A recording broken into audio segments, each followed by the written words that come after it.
Epione pain management and regenerative centre. ఇక మీ నొప్పులు శాశ్వతం కావు. అందరికీ నమస్కారం. ఆదివారం మండే ఎండలు అయినా కూడా ఈ ఎన్నికల హడావిడిలో మీ ముందుకు రాక తప్పలేదు.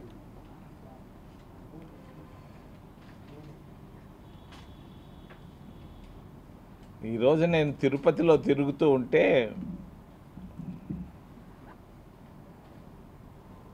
కన్నీళ్ళే మిగిలాయి. కొంతమంది నిరుపేదలు ఇష్టం ఉన్నా లేకపోయినా ఏదో ఒక జెండా పుల్ల ఎత్తుకొని 150 రూపాయలకి 200 రూపాయలకి మనసు చంపుకొని తిరగడం చూస్తే నాకు చాలా బాధేసింది. ఈరోజు కనిపించింది ఏంటంటే అర్బన్ పావర్టీ బాగా కనిపిస్తూ ఉంది. పట్టణ పేదరికం అనేది కొట్టొచ్చినట్టు కనిపిస్తూ ఉంది. అందుకే ఈ పట్టణ పేదరికాన్ని నిర్మూలించేదానికి మేము ప్రతి ఒక్కరికి 2 బెడ్రూముల ఇళ్ళు 10 సంవత్సరాల క్రితం నేను శాంక్షన్ చేయించాను. మన్మోహన్ సింగ్ గారి సంతకం పెట్టించి ప్రధానమంత్రిగా ఒక్కొక్కరికి 4 లక్షల రూపాయలు 2 బెడ్రూముల ఇళ్ళు అని చెప్పి గట్టిగా చెప్తుండేవాడు చంద్రశేఖరరావు. ఆయన చెప్పకముందే నేను 2 బెడ్రూముల ఇళ్ళు తిరుపతికి శాంక్షన్ చేయించాను. అందరికీ టోటల్ స్లమ్ క్లియరెన్స్ ప్రోగ్రాం కింద 41 స్లమ్లో ఉన్నటువంటి 7,000 ప్లస్ 8 నిరుపేద మహిళలకు శాంక్షన్ చేయించడమే కాదు 292 కోట్ల రూపాయలు జైరాం రమేష్తో కూడా నేను పునాది రాయి వేయించాను. ఈరోజు కనపడుతున్నది పట్టణ పేదరికం. ఒక ఇంట్లో 7-8 మంది, ఆ బాడుగు కూడా 1,500 రూపాయలు, 150 రూపాయల కొరకు మరి ఇష్టం ఉన్నా లేకపోయినా ఒక జెండా కర్ర ఎత్తుకొని తిరుగుతుంటే పొద్దున్నే 6 గంటలకి వాళ్ళు నాకు జీవకోన్లో కనిపించారు. ప్రతి కాలనీలో కనిపించారు. నేను నమస్కారం పెడుతుంటే మీకే ఓటేస్తామంటున్నారు, కానీ ఎత్తుకున్న జెండా పుల్ల వేరేది. కారణం పేదరికం. పట్టణ పేదరికం అనేది బాగా చాలా స్పష్టంగా కనిపిస్తూ ఉంది తిరుపతి పట్టణంలో, పుణ్యక్షేత్రంలో. మరి భారతీయ జనతా పార్టీ వ్యతిరేక పవనాలు బాగా స్పష్టంగా కనిపిస్తున్నాయి, చాలా స్పష్టంగా కనిపిస్తున్నాయి. నేను వెళ్ళలేదు కానీ పోస్టల్ బ్యాలెట్ ఒకటి జరుగుతూ ఉంది ఎక్కడో. నాకు వచ్చిన ఈ సంకేతాలు విపరీతమైన సంకేతాలు. విద్యావంతులు, చదువుకున్న వాళ్ళు, మరి ఏమి చెయ్యాలి భవిష్యత్తుకు అనేవాళ్ళు ఈరోజు పోస్టల్ బ్యాలెట్ చేస్తుంటే నాకే ఆశ్చర్యంగా అనిపిస్తూ ఉంది. అసలు మోడీ 10 సంవత్సరాలకు ముందు ఏమి చెప్పాడు మోడీ? ఏమి చేశాడు 10 సంవత్సరాల్లో మోడీ? భారతీయ జనతా పార్టీ 10 సంవత్సరాల క్రితం చెప్పి అధికారంలోకి వచ్చింది. వచ్చే ముందు చెప్పుకొచ్చారు, ప్రతి ఇంటికి 15 లక్షల రూపాయలు ఇస్తా అన్నారు. ఉన్నటువంటి నల్లధనాన్ని తీసి ప్రతి ఇంటికి జమ చేస్తాను, అకౌంట్లో వేస్తాను అన్నాడు. మరి చెప్పిన మాట తప్పాడు మోడీ, అనుమానం ఏం లేదు, స్పష్టంగా అందరికీ తెలుస్తూ ఉంది. మరి ఈ విధంగా అది అబద్ధం చెప్పి అధికారంలోకి వచ్చి మళ్ళా ఈరోజు నాకు ఇంకొక 5 సంవత్సరాలు కావాలని అడుగుతున్నాడు. అంటే ఈ మోసపూరిత విధానాలతో ముందుకు వెళ్ళాలని భారతీయ జనతా పార్టీ చాలా గట్టిగా కృషి చేస్తుంది. దీన్ని దేశం మొత్తం ఖండిస్తూ పోతా ఉంది. ఒకటి చెప్పదలుచుకున్నాను, భారతీయ జనతా పార్టీలో నాకు కూడా తెలిసిన వాళ్ళు ఉన్నారు. నాకు వాజ్పేయి బాగా తెలుసు, అద్వానీ బాగా తెలుసు, రామలక్ష్మణ్ లాగా వాళ్ళు ఉన్నారు. ఆ రామలక్ష్మణులకి ఈరోజున్న రామలక్ష్మణులు మరి మోడీ అమిత్ షాలకు 1000 కోటి రెట్లు తేడా ఉంది. కోటి రెట్లు తేడా ఉంది. వాళ్ళు ఇప్పుడు అబద్ధాలు చెప్పినట్టుగా నాకు కనిపించలేదు. వాజ్పేయి కానీ అద్వానీ కానీ నిలకడగా చాలా నిబద్ధతతో ఉన్నటువంటి నాయకులు వాళ్ళు. ఈరోజు ఎక్కడ నిబద్ధత ఉంది?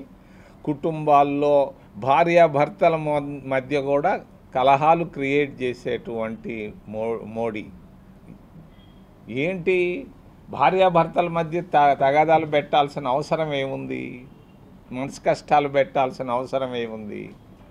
కులాల మధ్య కూడా మనసు కష్టాలు పెట్టడం. ఈ దేశంలో 6000 కులాలు ఉన్నాయి. 6000 కులాలు ఉన్నాయి. మరి ఒక్క ఎస్సీ కులంలోనే 857 ఉపకులాలు ఉన్నాయి. 857 ఉపకులాలు ఉన్నాయి ఒక్క ఎస్సీ దళితుల్లో. మరి ఈ దళితుల ఉపకులాలను నేను విభజిస్తాను అంటాడు. నీకేమన్నా తల తిక్క? నీకేమన్నా ఆలోచన ఉందా? చేయగలవా? సాధ్యమా? 6000 ఉపకులాలని నువ్వు ఎలా విభజిస్తావు? ఉన్న రిజర్వేషన్లు ఎలా పాటిస్తావు? ఓ మోడీ, ఏమన్నా నీకు విమర్శలు అవసరం అనుకుంటే ఏదంటే అది విమర్శలు చేయడమేనా? మతాల మధ్య చిచ్చులు ఏంటి? ముస్లింలు ఎవరు? మనవాళ్ళు, మన భారతదేశంలో పుట్టిన వాళ్ళు. క్రైస్తవులు ఎవరు? మన భారతదేశంలో పుట్టిన వాళ్ళు. మరి వీళ్ళని ముస్లింలను దూషిస్తూ పోతుంటావు. వీళ్ళ డబ్బు తీసుకొని వాళ్ళకి ఇస్తున్నానంటావు. ఎవరి డబ్బు ఎవరికి ఇచ్చావు? భారతదేశ సంపద 144 కోట్ల మంది ప్రజల డబ్బును నువ్వు ఎత్తుకొని అదానికి వేసావు. ఎట్లా వేసావు? మోడీ ప్రధానమంత్రి కాకముందు 60,000 కోట్ల ఆస్తులున్నాయి అదానికి. ఈరోజు ఈ 10 సంవత్సరాల్లో ఎవరు బాగుపడ్డారు? అదానీ బాగుపడ్డాడు. ఎలా బాగుపడ్డాడు? స్పష్టంగా కనిపిస్తూ ఉంది. మోడీ అధికారంలోకి రాకముందు 2014లో అదానీ ఆస్తులు బ్యాలెన్స్ షీట్లో చూస్తే తెలుస్తుంది. 60,000 కోట్ల నుంచి ఈరోజు 16 లక్షల కోట్ల రూపాయలు ఎలా వచ్చింది? ఎలా సాధ్యమైంది? 16 లక్షల కోట్ల రూపాయలు ఎలా సాధ్యమైంది? నువ్వు ఉన్న ఎయిర్పోర్ట్లు ఇచ్చావు. బాంబే ఎయిర్పోర్టుని, జీవి కృష్ణారెడ్డి ఎయిర్పోర్టుని తీసుకొని ఆయన గొంతు నలిపి అదానికి ఇప్పించావు. మరి అంతేకాదు ఎన్నో పోర్టులు ఉన్నాయి. ఈ ఎయిర్పోర్ట్లే కాదు, సీ పోర్ట్లే కాదు, అన్ని ప్రభుత్వ రంగ సంస్థలను, ఆస్తులను అన్నిటినీ అదానీకేసి అదానీ యొక్క ఆర్థిక వనరులను పెంచావు. ఇది ఎక్కడ న్యాయమయ్యా? ఎవడైనా నీ వల్ల ఒక్క పేదవాడు బాగుపడ్డా? ఎక్కడో ఒక టీవీ ఛానల్కి ఇంటర్వ్యూలో నేను చెప్పాను, పేదలంతా నన్ను ఇష్టపడుతున్నారని. ఎక్కడ ఏ పేదవాడు నిన్ను ఇష్టపడుతున్నాడు? ప్రతి పేదవాడు నిన్ను ద్వేషిస్తున్నాడు. ద్వేషపూరితమైనటువంటి మనస్తత్వం కలిగినటువంటి భారతీయ జనతా పార్టీ పతనం ప్రారంభమైంది. మతాల మధ్య నీకెందుకయ్యా? కులాల మధ్య నీకెందుకయ్యా? భార్యాభర్తల మధ్య తలాక్కో వలాక్కో ఏదో పేరు పెట్టి వాళ్ళ మధ్యలో నీ ఇంటర్ఫిరెన్స్ ఎందుకయ్యా? భారతీయ జనతా పార్టీ గత 10 సంవత్సరాల్లో సాధించింది 0. అభివృద్ధి అనేది పూర్తిగా 10 గుండు సున్నాలు. మనవరం బెల్ ఫ్యాక్టరీని నేను కష్టపడి తీసుకొచ్చాను. మన్మోహన్ సింగ్ని 5వ తేదీ అక్టోబరు 2010లో 14 సంవత్సరాల నాడు తీసుకొని వస్తే ఆయన చేతనే పునాది రాయి వేయిస్తే నువ్వు ఎందుకు గుజరాత్కు తీసుకెళ్ళావు మన్నవరం బెల్ ఫ్యాక్టరీని? స్పష్టంగా లేదు. అభివృద్ధి, ఈ ప్రాంతానికి అభివృద్ధి నిరోధకుడుగా తయారయ్యాడు మోడీ. మరి అంతేకాదు, మరి దుగరాజపట్టణ ఓడరేవనే పోలవరం లాగా మరి నేను దాంట్లో రాయించాను, విభజన చట్టంలో రాయించాను. పోలవరం అంటే ఏంది? ఇది గూడూరు, సోళ్ళూరుపేట, నాయుడుపేట, పెళ్ళకూరు, మరి ఆ ప్రాంతాలన్నిటికీ ఇది ఒక వరం. ఈ వరాన్ని నువ్వు ఆపావు కదూ. ఎందుకు ఆపావు? ఎవరబ్బ సొత్తు ఇది? భారతదేశం. మరి చట్టంలో, పార్లమెంట్లో చట్టం చేస్తే దాన్ని ఎందుకు ఆపావు? నేను కష్టపడి తెచ్చాను, ప్రతి ఇంటికి ఉద్యోగం ఇవ్వాలని, 100 కొద్ది ఫ్యాక్టరీలు రావాలని పెడితే నువ్వు ఎందుకు ఆపేవయ్యా మోడీ? ఓ భారతీయ జనతా పార్టీ, నీకు తలెత్తుకొని తిరిగే హక్కు నీకుందా అని నేను అడుగుతున్నా. నువ్వు రాబోతున్నావు 8వ తేదీ 9వ తేదీ, వచ్చినప్పుడు జవాబు ఏమైనా చెప్పగలవా? నేను ఒకటి చెప్తున్నాను, భారతదేశ ప్రధానమంత్రిని గురించి మీకు తెలియని 2 రహస్యాలు. తెలిసిన రహస్యం ఒకటి, తెలియని రహస్యం ఒకటి. ఈ 10 సంవత్సరాల్లో ఎప్పుడైనా మోడీ ఒక్క ప్రెస్ కాన్ఫరెన్స్ అన్నా పెట్టాడా? ఒక్క ప్రెస్ కాన్ఫరెన్సు. నేను పెట్టాను 100 ప్రెస్ కాన్ఫరెన్సులు. నువ్వు ఒక్క ప్రెస్ కాన్ఫరెన్స్ అన్నా ప్రధానమంత్రిగా పెట్టావా? లేదు, లేదు. వాళ్ళేదో మొన్నేదో ఒక ఇంటర్వ్యూలో నేను అడిగాను ఎవరినో, ఏందా అదనంటే, మేమే ముందు ప్రశ్నలు రాసి ఇచ్చాము సార్, ఈ జవాబులు చెప్తే బాగుంటుంది అన్నారు, చిలక పలుకులు బలికిచ్చాము సార్ అన్నాడు. నేను ఆ ఛానల్ గురించి నేను చెప్పటం లేదు. నువ్వు ప్రెస్ కాన్ఫరెన్సు, పత్రికా స్వేచ్ఛ ఉంది ఈ భారతదేశంలో, ఒక్క ప్రెస్ కాన్ఫరెన్స్ అన్నా పెట్టావా? లేదు. మరి మీకు తెలియని రహస్యం, ఈరోజు నేను పుల్లలు ఎత్తుకొని, జెండా పుల్లలు ఎత్తుకొని తిరుగుతుంటే వాళ్ళ పరిస్థితి ఏంటంటే 150 రూపాయలు అన్నారు. 150 రూపాయలకి పొద్దున్నే 6 గంటలు లేచి 12 గంటల దాకా కష్టపడి పనిచేసే పేదవాళ్ళు ఒక ప్రక్కన. మీకు తెలియని రహస్యాన్ని ఇప్పుడు చెప్తున్నా. ఈ దేశ ప్రధానమంత్రి బయటకి రావాలి అని అంటే 20,000 రూపాయలు ఖర్చు అవుతుంది. ఏంది ఆ 20,000 రూపాయలు? మేకప్ లేనిదే మన ఏ పాలిటీషియన్ నేను చూడలేదు గత 50 సంవత్సరాల్లో. ఇందిరాగాంధీ లాంటి పాలిటీషియన్ కూడా మేకప్ లేదు, టేకప్ లేదు. మరి ఈయన బయటికి రావాలంటే 20,000 రూపాయలు ఖర్చు అవుతుంది ప్రతిరోజు.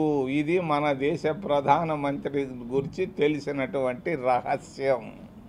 మీ అందరికీ తెలియదు, నాకైతే తెలుసు అని అంటారు, వాళ్ళు తెలుస్తాయి నాకు. మరి ఇటువంటి ప్రధానమంత్రులు మరి భారతదేశానికి 10 సంవత్సరాలు పరిపాలించి దుష్పరిపాలన అందించి మళ్ళా ఇంకొక 5 సంవత్సరాలు కావాలని అడిగేటువంటి వాళ్లకు ఫలితాలు 0. రెండోది రాష్ట్రం రావణ కాష్టంగా మారిపోయింది.